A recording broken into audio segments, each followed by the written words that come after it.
Santapan Harian Rabu 21 Desember 2022.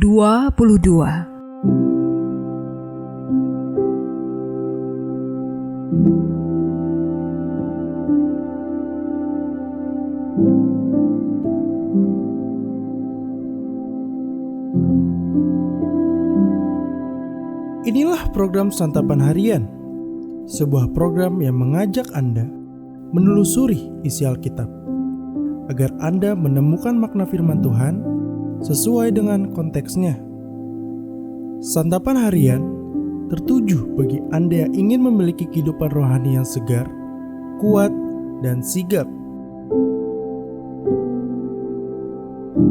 Hari ini kita akan membaca Nehemia pasalnya yang ke-13. Namun kita akan membacanya di ayatnya yang ke-14 hingga ayatnya yang ke-22. Sebelumnya, mari kita berdoa.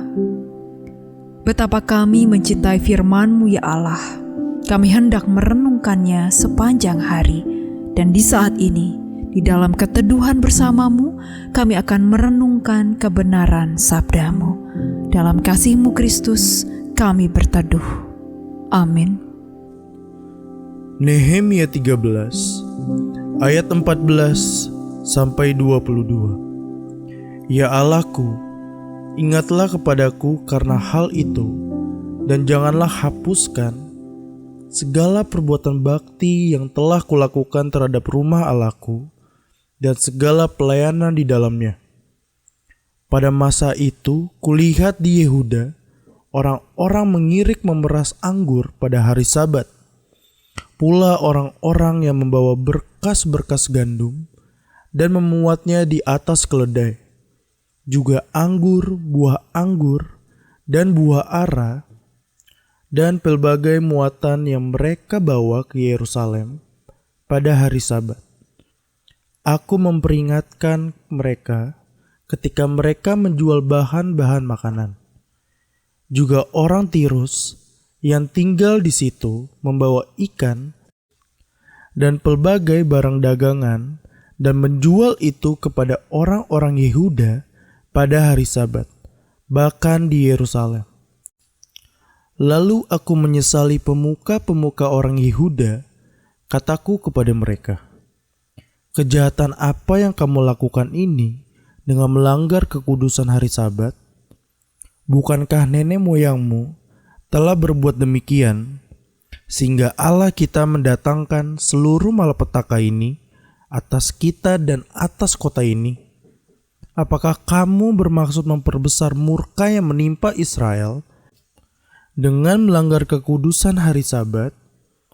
Kalau sudah remang-remang di pintu-pintu gerbang Yerusalem menjelang hari Sabat, kusuruh tutup pintu-pintu dan kuperintahkan supaya jangan dibuka sampai lewat hari Sabat.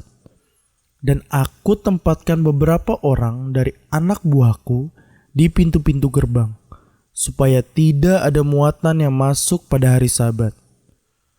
Tetapi orang-orang yang berdagang dan berjualan rupa-rupa barang itu kemudian bermalam juga di luar tembok Yerusalem 1-2 kali. Lalu aku memperingatkan mereka, kataku, mengapa kamu bermalam di depan tembok? Kalau kamu berbuat itu sekali lagi, akan kukenakan tanganku kepadamu. Sejak awal itu, mereka tidak datang lagi pada hari Sabat. Juga kusuruh orang-orang Lewi mentahirkan dirinya dan datang menjaga pintu-pintu gerbang untuk mengkuduskan hari Sabat. Ya Allahku, ingatlah kepadaku juga karena hal itu, dan sayangilah aku menurut kasih setiamu yang besar.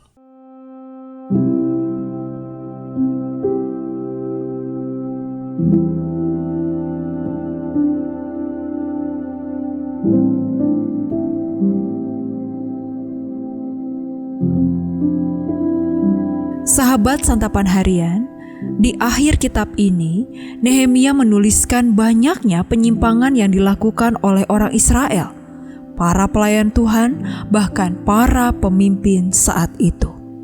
Penyimpangan itu membuat Nehemia sangat marah Nehemia sangat kesal dan kecewa karena mereka tidak belajar dari pengalaman nenek moyang mereka maupun raja mereka yang berakhir dalam kehancuran karena melawan perintah Tuhan dan hidup dalam dosa.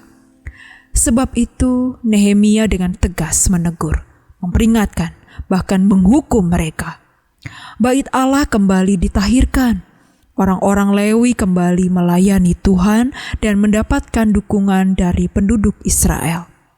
Sabat kembali dijalankan dan Nehemia bertindak tegas terhadap mereka yang berdagang pada hari Sabat. Praktek kawin campur dengan bangsa asing diberinya teguran keras. Bahkan ia mengusir imam besar karena mengizinkan anaknya mempraktekkan kawin campur. Dengan demikian, ia mentahirkan orang Israel beserta para pelayan Tuhan dan para pemimpinnya. Setiap kali Nehemia melakukan tugas kepemimpinannya, ia selalu menutupnya dengan permohonan kepada Tuhan, agar Tuhan mengingat segala jerih lelahnya. Hal itu bukan berarti Nehemia meminta pamrih dari Tuhan, tetapi ia sadar betapa beratnya tugas yang ia harus emban, dan betapa besar resiko yang harus ia tanggung untuk mendisiplinkan umat Tuhan supaya tetap berpegang pada firman-Nya. Tuhan mengingatnya dengan memberi hikmat dan kekuatan kepadanya untuk menjalankan tugasnya. Menjadi seorang pemimpin yang mereformasi kehidupan orang lain adalah pekerjaan sulit, karena ia harus menjadi teladan dan menghadapi resiko besar.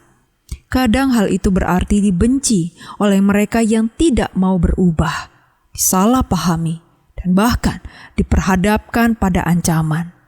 Namun, jika itu kebenaran yang Tuhan inginkan, jangan takut memohon hikmat Tuhan. Ingatlah, seberat apapun tugas kita, jerih lelah kita tidaklah sia-sia. Tuhan mengingat dan pasti memberi kita kekuatan untuk terus menyatakan kebenaran. Mari kita berdoa. Tuhan, di hari-hari yang penuh dengan ketidakpastian ini, kami berpegang teguh pada janji-Mu bahwa jerih payah kami bagimu tidaklah pernah sia-sia. Karena Engkau adalah Tuhan yang senantiasa mengasihi kami. Di dalam kasih dan cinta-Mu ya Kristus, kami memohon. Amin.